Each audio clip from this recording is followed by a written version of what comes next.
হ্যাঁ গো, শুনছো? ঘরে যে এক ফোঁটাও চাল নেই, কি রান্না হবে, কি খাবে গো? তুমি কিছু করো, না হলে তো আমাদের এইভাবে না খেতে পেয়ে মরতে হবে।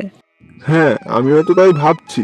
কিন্তু এখন কেউ কোথাও কাজও দিতে চায় না। আর কাজ না পেলে সংসার চলবে কি করে? দেখি যাই গ্রামে কোথাও কোনো কাজ পাই নাকি। এই বলে সে কাজ খুঁজতে বেরিয়ে পড়ে।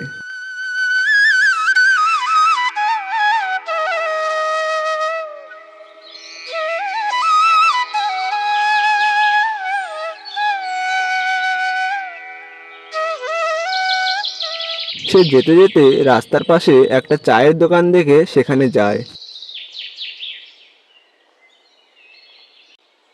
দাদা, তোমার এখানে কি আমায় কোনো কাজ দিতে পারো?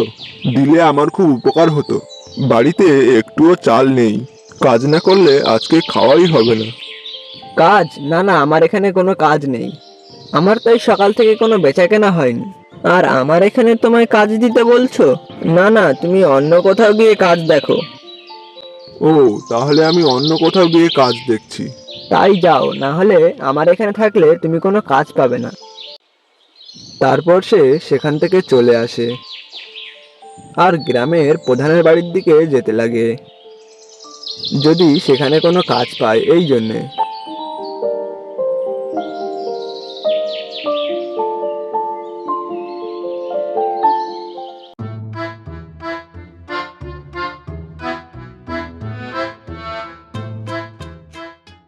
আরে রামু যে, তা কি দরকার আমার বাড়িতে? প্রধান মশাই, ওই একটা কাজের খোঁজে এসেছিলাম। কাজের খোঁজে? তা আমার কাছে কেন? গ্রামে কত কাজ আছে, সেখানে গিয়ে কাজের খোঁজ করো। গিয়েছিলাম, কিন্তু কোথাও কোনো কাজ পাইনি, তাই তো আপনার কাছে এসেছি। না না রামু, আমার কাছে এখন তোমার দেওয়ার মতো কোনো কাজ নেই। এরপর রামু প্রধান মশাইয়ের বাড়ি থেকে চলে আসে আর কোথাও কোনো কাজ না পেয়ে নিরাশ হয়ে মন খারাপ করে চলতে লাগে। উফ, কি কষ্ট হচ্ছে, সেই সকাল থেকে না খেয়ে আছি, আর হাঁটতে পারছি না। যাই, ওইখানে গিয়ে বসে একটু জিরিয়ে নেই। এরপর সে একটা গাছের নিচে এসে বসে পড়ে।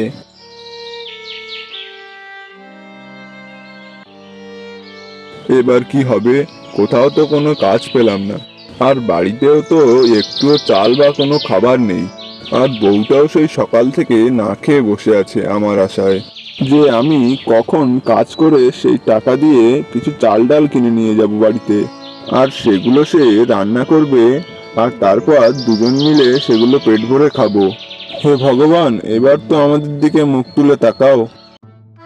রামুর এইসব কথাগুলো এতক্ষণ তার মাথার উপরে গাছের ডালে বসে বসে শুনছিল একটা পাখি।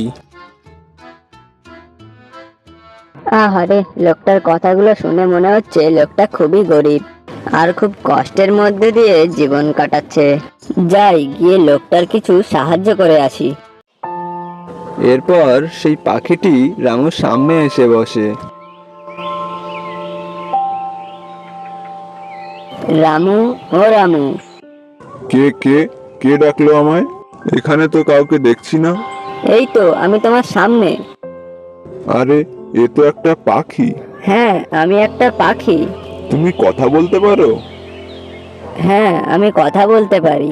কিন্তু তুমি আমার নাম জানলে কিভাবে?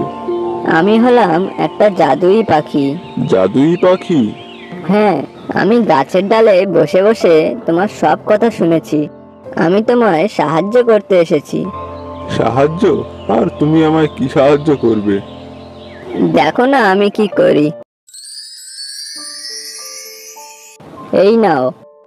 কি এটা? এটা হলো একটা জাদুর সরা। জাদুর সরা?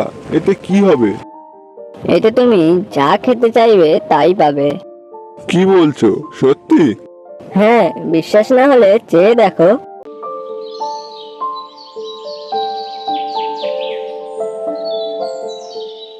আমার তো এখন খুব খিদে পেয়েছে, তাহলে কিছু চেয়ে দেখি। জাদুই সরা, আমাকে কিছু রুটি দাও।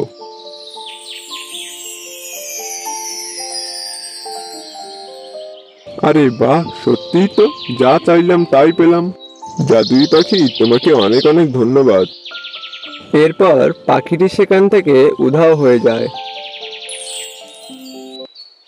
তারপর রামু সেখান থেকে তাড়াতাড়ি বাড়িতে চলে আসে।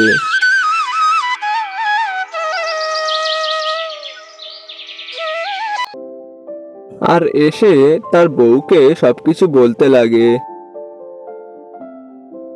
কি তুমি সত্যি বলছো? হ্যাঁ, তুমি দেখবে। জাদু ইশারা, আমাকে কিছু চাল দাও তো।